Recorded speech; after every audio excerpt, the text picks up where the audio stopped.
हिंद दोस्तों, मैं प्रियांशी वर्मा आप सभी का स्वागत करती हूँ आपके अपने चैनल विद्यापथ इंजीनियर्स में। आशा करती हूँ आप सब अच्छे और बेहतरीन होंगे। आज हम करने जा रहे हैं अपनी नवी क्लास मौर्योत्तर काल की। आते हैं अपने पहले क्वेश्चन पर। निम्नलिखित में से कौन सा एक प्राचीन ग्रंथ है?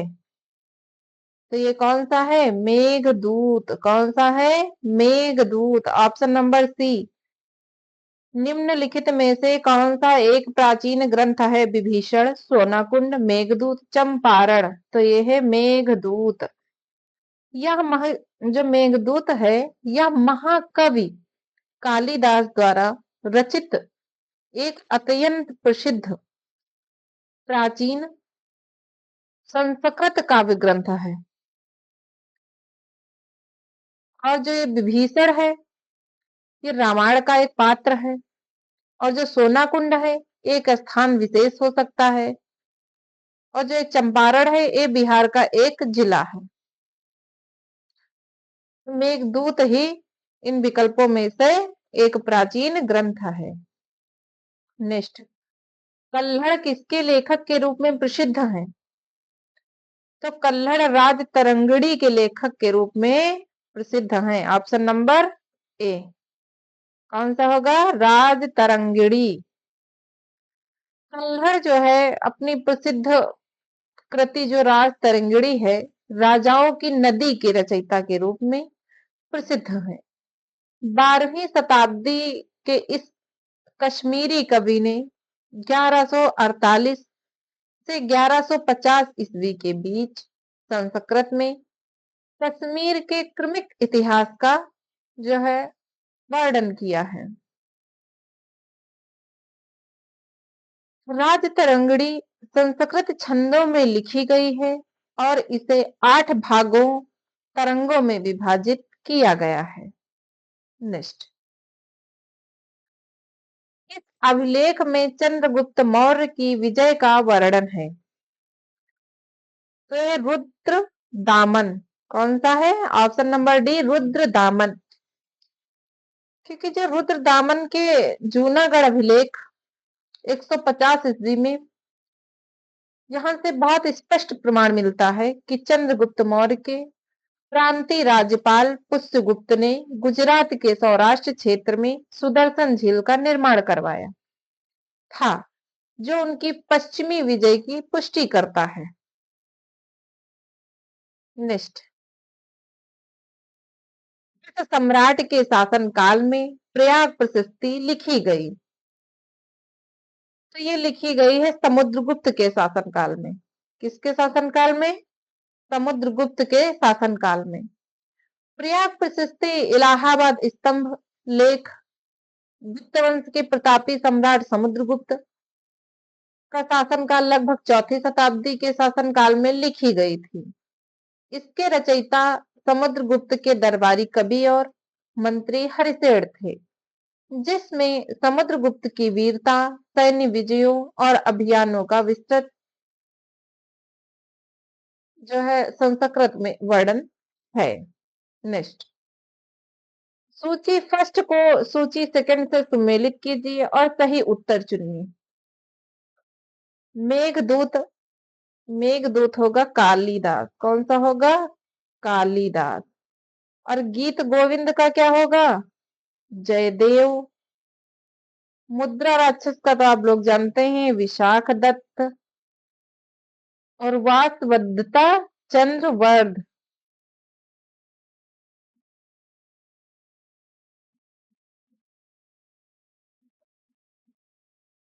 कौन सा ऑप्शन होगा? ए का बी, ए का दूसरा। तो ये डी होगा। Answer number D. निम्नलिखित में से किसे गुप्त युग कहा जाता है? ये कहा जाता है चंद्रगुप्त प्रथम को। किसे कहा जाता है? चंद्रगुप्त प्रथम प्रथम को। 319 तीन से 320 ईस्वी को गुप्त युग या गुप्त संवत का संस्थापक माना जाता है।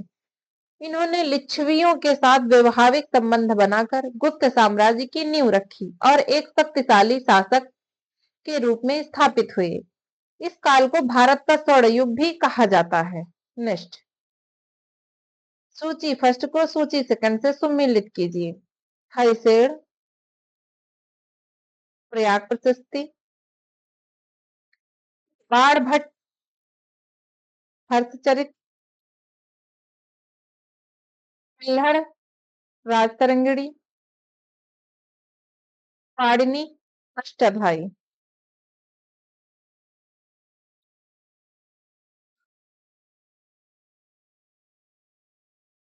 ये होगा option number B. Next, Ashoka के शिलालेख किस लिपि में लिखे गए थे? ये लिखे गए थे ब्राह्मी लिपि में। कौन सी लिपि में? ब्राह्मी लिपि में। अशोक के अधिकांश शिलालेख ब्राह्मी लिपि में और प्राकृत भाषा में लिखे गए। उत्तर पश्चिमी भारत में खरोष्ठी लिपि का प्रयोग हुआ था, जबकि अफगानिस्तान में ग्रीक और आरामी लिपि का उपयोग किया गया था। ये अभिलेख तीसरी शताब्दी ईसा पूर्व के हैं। ब्राह्मी लिपि भारत के जो बहुत अधिकांश भागों में प्रयुक्त है। ये बाएं से दाएं लिखी जाती है। और जो खरोष्ठी लिपि है ये उत्तर पश्चिम पाकिस्तान में प्रयुक्त होती है, दाएं से बाएं लिखी जाती है। नेक्स्ट, गुप्त काल में किस धर्म का विशेष संरक्षण मिला? तो जो गुप्त काल था ये जो चौथी छठी शताब्दी ईस्वी में मुख्य रूप से अगर देखा जाए तो हिंदू धर्म विशेषकर जो है वैष्णव धर्म को विशेष राजकीय संरक्षण मिला। इस काल को हिंदू धर्म के पुनरुत्थान के रूप में जाना जाता है, जिसमें शासकों ने पुराणों, महाकाव्य और मंदिर वास्तुकला को बढ़ावा दिया। कौन सा? वैष्णव धर्म। गुप्त काल में किस धर्म को विशेष संरक्षण मिला? वैष्णव धर्म को। Option number C. Next, Charaka Samhita किससे संबंधित है? तो चरक संहिता जो है ये आयुर्वेद से संबंधित है। किससे संबंधित है? आयुर्वेद से। यह एक यह जो काया चिकित्सा का एक प्राचीन और प्रमाणिक ग्रंथ है, जिसे महर्षि चरक ने प्रतिसंस्कृत मतलब संपादित किया था। यह ग्रंथ शरीर रचना, रोगों के लक्षण, निदान, औषध विज्ञान और स्वस्थ जीवन शैली के सिद्धांतों के बारे में विस्तार से बताते। यह 8 भागों और 120 अध्यायों में विभाजित है, जिसमें लगभग 12,000 श्लोक। नेक्स्ट, अर्थशास्त्र किसने लिखा? अर्थशास्त्र नामक जो प्रसिद्ध प्राचीन भारतीय ग्रंथ की जो रचना है ये किया था कौटिल्य, चाणक्य या विष्णुगुप्त। ये जो कौटिल्य का दूसरा नाम चाणक्य और विष्णुगुप्त भी कहा जाता है। यह पुस्तक जो है राजनीतिक, शासन, आर्थिक नीति और सैन्य रणनीति पर लिखी गई है। नेक्स्ट, निम्नलिखित में से किस काल में सबसे अधिक स्तूपों का निर्माण हुआ? तो ये मौर्य काल में। कौन से काल में? मौर्य काल में। मौर्य काल के दौरान जो है विशेष रूप से देखा जाए तो सम्राट अशोक ने के शासन काल में 268 ईसा पूर्व से 232 ईसा पूर्व में बौद्ध धर्म के प्रचार के लिए पूरे भारत में बड़े पैमाने पर स्तूपों का निर्माण किया गया। नेक्स्ट, निम्नलिखित में से किस ग्रंथ में गुप्तकालीन प्रशासन का उल्लेख मिलता है? तो ये मिलता है प्रयाग प्रशस्ति। किसमें मिलता है? प्रयाग प्रशस्ति में मिलता है। यह समुद्रगुप्त के दरबारी कवि हरिशेर द्वारा रचित एक शिलालेख है। इसमें समुद्रगुप्त की विजयों, उनकी नीतियों और गुप्त साम्राज्य के राजनीतिक प्रशासन का विस्तार से जो है विवरण देखने को मिलता है। नेक्स्ट, इनमें से किसे भारतीय नाट्य शास्त्र का प्रवर्तक माना जाता है? भास, कालिदास, भरत मुनि, विशाखदत्त। तो ये माना जाता है भरत मुनि। ऑप्शन नंबर सी। भरत मुनि ने नाट्य शास्त्र नामक प्रसिद्ध ग्रंथ की रचना की, जिसे नाट्य कला, नृत्य और संगीत का आधारभूत जो है ग्रंथ माना जाता है। नेक्स्ट, किस ग्रंथ में शिक्षा वेद का अंग कहा गया है? तो ये कहा गया है वेदांग में। किसमें कहा गया है? वेदांग में। वेदों के 6 अंगों में शामिल किया गया है। पाणिनि शिक्षा, याज्ञ वल्क शिक्षा, भारद्वाज शिक्षा जैसे प्राचीन शिक्षा ग्रंथों में वर्णों के शुद्ध उच्चारण की विधि के रूप में वर्णित है। इन्हें वेद पुरुष का नासिका माना जाता है। नेक्स्ट, ऋग्वेदों में जो है ऋग्वेद के मंडलों का प्राचीन अधिकतम व न्यूनतम क्रम क्या है? तो ये 78 ईसा पूर्व। 78 ईसा पूर्व जो है सबसे कम संख्या वाला, इसीलिए इसे प्राचीनतम माना जा सकता है। जबकि 121 जो है ईसा पूर्व सबसे नवीनतम अधिक संख्या वाला इसमें दिया गया है। नेक्स्ट, कृष्णा नदी की कुल लंबाई कितनी है? यह 1400 किलोमीटर। कितनी है? 1400 किलोमीटर। यह पश्चिमी घाट के महाबलेश्वर से निकलती है और महाराष्ट्र, कर्नाटक, तेलंगाना और आंध्र प्रदेश राज्यों से होकर बहती है। नेक्स्ट, ऋग्वेद कब आरंभ किया गया? ऋग्वेद आरंभ किया गया, इसकी जो है रचना है 1500 ईसा पूर्व से 1000 ईसा पूर्व के बीच हुई थी। तो इसमें ये होगा ऑप्शन नंबर ई, इनमें से कोई नहीं, क्योंकि यहाँ 58 ईसा पूर्व, 78 ईस्वी, 320 ईस्वी, 606 ईस्वी दिए हुए। ऋग्वेद हिंदू धर्म के 4 वेदों में सबसे पुराना और विश्व के सबसे प्राचीन जीवित ग्रंथों में से एक माना जाता है। नेक्स्ट, विद्या एवं कला के विवेचन में कितने वर्ष हैं? तो ये 78 वर्ष। कितने वर्ष हैं? 78 वर्ष। 14 विद्याओं और 64 कलाओं के महारत हासिल करने के लिए कुल 78 जो है वर्ष की अवधि मानी गई। नेक्स्ट, रासलीला और आधा पर आधारित राष्ट्रीय पंचांग का जो है फर्स्ट चैत्र ग्रेगोरियन कैलेंडर के अनुसार 365 दिन के सामान्य वर्ष में किस तिथि के समतुल्य है? 22 मार्च, अधिवर्ष में 21 मार्च। भारत का राष्ट्रीय पंचांग शक संवत पर आधारित है, जिसे भारत सरकार ने 22 मार्च 1957 को अपनाया था।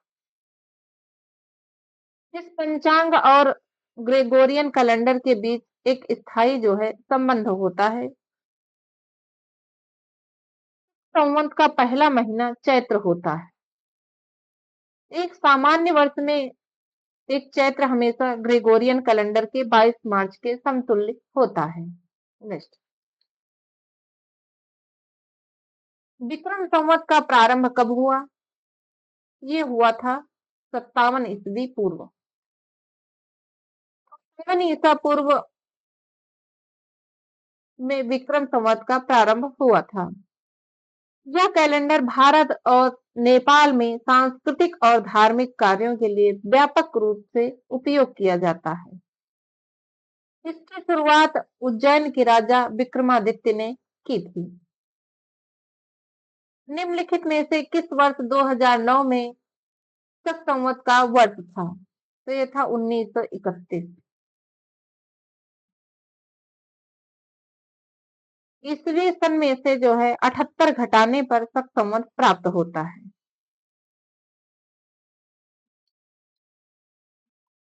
वैदिक के प्राचीनतम निम्नलिखित जो है नामों का संबंध किसके विकास के अनुसार क्रम में आता है?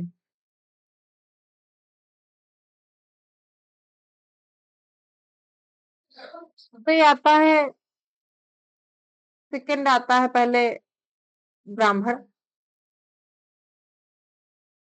फिर आता है थर्ड संहिता, दूसरा और तीसरा ऑप्शन नंबर बी। नेक्स्ट, निषेधों का अर्थ क्या है? निषेध का जो है साधारण अर्थ देखा जाए तो समीप उपवेशन या समीप बैठना है। ब्रह्म विद्या की प्राप्ति के लिए शिष्य के गुरु के पास बैठना। यह शब्द जो है उप मतलब समीप, निश्चित रूप से या निष्ठा पूर्वक, उपसर्ग तथा सद नाश करना, नाश होना, गति पाना या जानना या शिथिल होना धातु से मिलकर बना है। ये होगा निकट बैठना। क्या होगा? निकट बैठना। नेक्स्ट, निम्नलिखित में से कौन वैदिक के दरबार से संबंधित नहीं है? तो ये मागध का, किसका है? मागध का।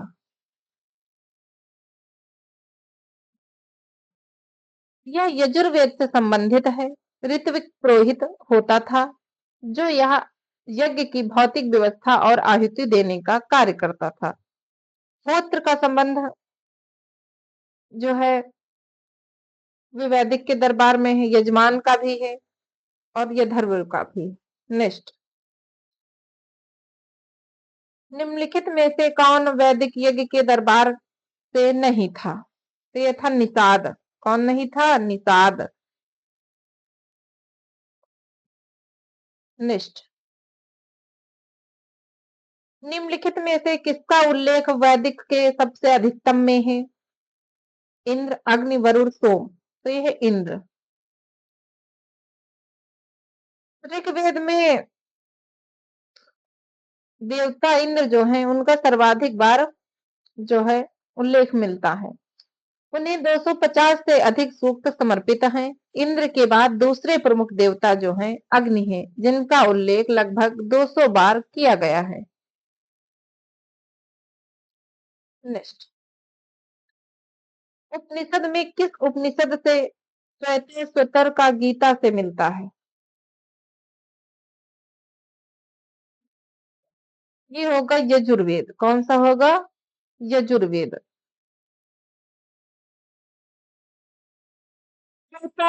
जो श्वेतोत्तर है उपनिषद का संबंध यजुर्वेद से है। अधिक जो है विशेष रूप से यह कृष्ण यजुर्वेद की 33 शाखा से संबंधित है।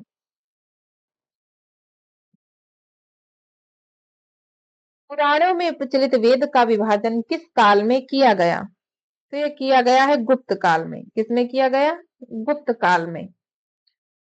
वेदों की मूलतः जो है देखा जाए तो वैदिक काल में संकलित किया गया था, जिसे मोटे तौर पर 1500 से 500 ईसा पूर्व के बीच माना जाता है। ऐसी मान्यता है कि गुप्त काल के दौरान ही पुराणों का अंतिम रूप से संकलन और संपादन हुआ। ये आज का हमारा लास्ट क्वेश्चन। मिलते हैं अपनी नेक्स्ट क्लास में। धन्यवाद।